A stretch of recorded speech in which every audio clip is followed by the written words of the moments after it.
जितिया व्रत कथा। दो बहनें थीं, एक का नाम था सुखिया और दूसरी का नाम था दुखिया। दोनों का भाग्य उनके नाम जैसा ही था। दुखिया गरीब थी और बहुत दुखी रहती थी। सुखिया अमीर थी और हमेशा सुखी रहती थी। दोनों एक ही गांव में रहती थीं। दुखिया सुखिया के घर में काम करती थी, साफ सफाई करती थी, खाना बनाती थी और जो खाना बच जाता था वह खाना सुखिया दुखिया को दे देती थी। इसी तरह दुखिया का घर चलता था। समय बीतता गया। दोनों के बच्चे भी थे। सुखिया को 2 पुत्र थे और दुखिया को भी 2 पुत्र थे। जब जितिया का व्रत आया तो दोनों बहनों ने जितिया का व्रत रखा था। दुखिया सुखिया के घर में काम करती थी। व्रत के दिन दुखिया ने सुखिया के घर जो चावल फटका उससे जो खुर्दी निकला वह अपने लिए रख ली और साफ चावल सुखिया को दे दी। फिर साग को चुनी। बढ़िया वाला साग सुखिया के लिए रख दी और जो डंठल था वह अपने लिए रखी। अब दुखिया ने सुखिया के घर सारा खाना बना दिया और अपने घर चावल की खुर्दी और साग की डंठल लेकर गई बनाने के लिए। खुर्दी का चावल और साग की डंठल बनाकर वह खाना अपने बच्चों को खिलाई और खुद भी खाई। उसके बाद दुखिया सोने चली गई। आधी रात में एक बूढ़ी औरत उसके घर पर आकर दरवाजा खटखटाती है तो दुखिया पूछती है, कौन है? तब बुढ़िया बोलती है, बेटा हम हैं। दुखिया ने उठकर फाटक खोला और पूछती है, अम्मा आपको क्या चाहिए? इतनी रात में आप यहाँ किस लिए आई हो? बुढ़िया बोलती है, बेटा मुझे बहुत भूख लगी है, कुछ खाने को दे दो।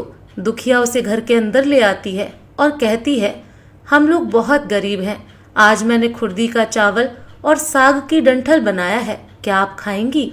तो बुढ़िया कहती है, हाँ क्यों नहीं खाएंगे, हमें बहुत भूख लगी है, हम वही खाएंगे।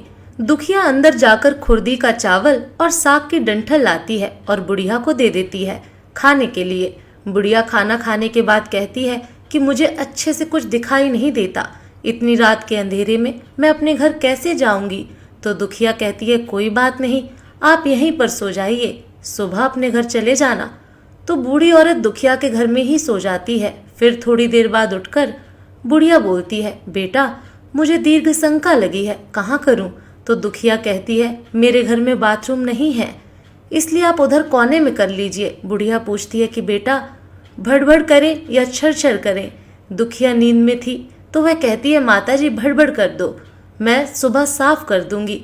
फिर थोड़ी देर बाद बुढ़िया पूछती है कि बेटा मैं अपने हाथ कहाँ साफ करूं? तो दुखिया कहती है, आप मेरे सिर में अपने हाथ को साफ कर लीजिए।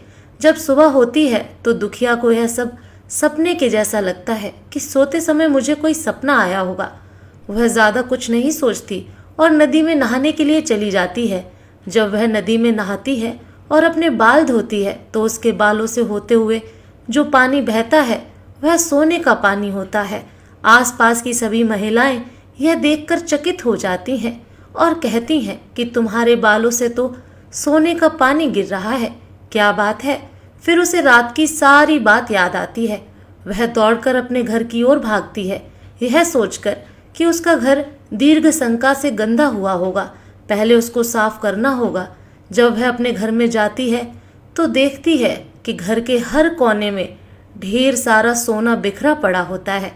यह सब देखकर दुखिया बहुत खुश हो जाती है और सोचती है कि जीतमान बाबा की कृपा है, यह सब जो माता का रूप धारण करके मेरे घर आए और मुझे इतना आशीर्वाद दिए। अब दुखिया अमीर हो जाती है और सुखिया के घर जाकर काम करना बंद कर देती है।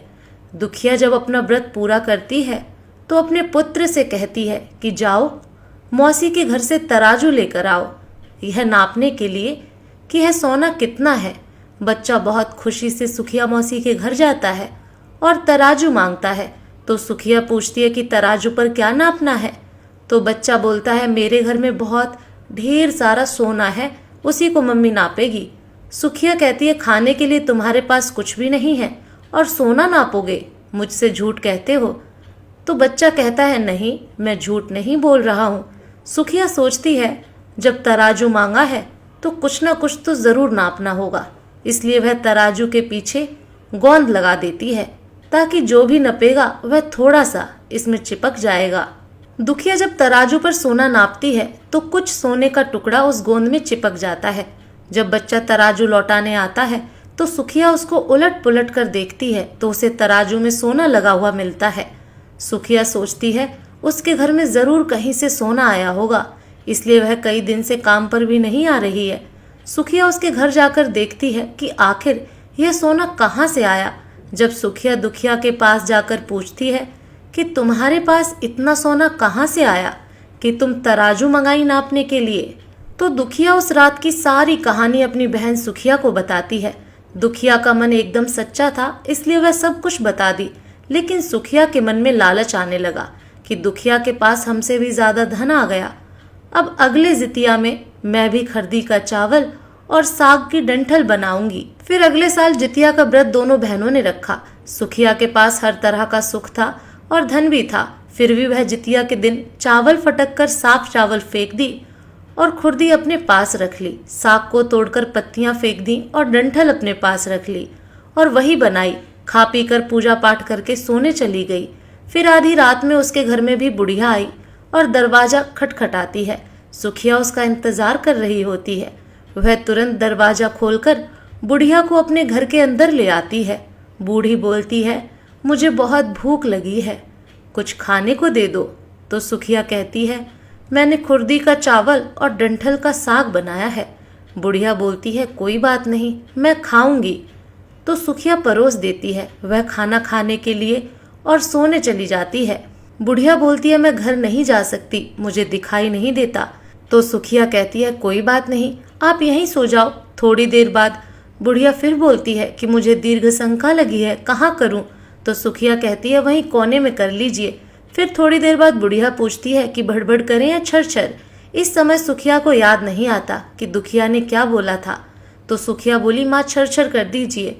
फिर बुढ़िया पूछती है कि बेटा मैं अपने हाथ कहाँ साफ करूं? सुखिया कहती है, मेरे सिर में साफ कर लीजिए।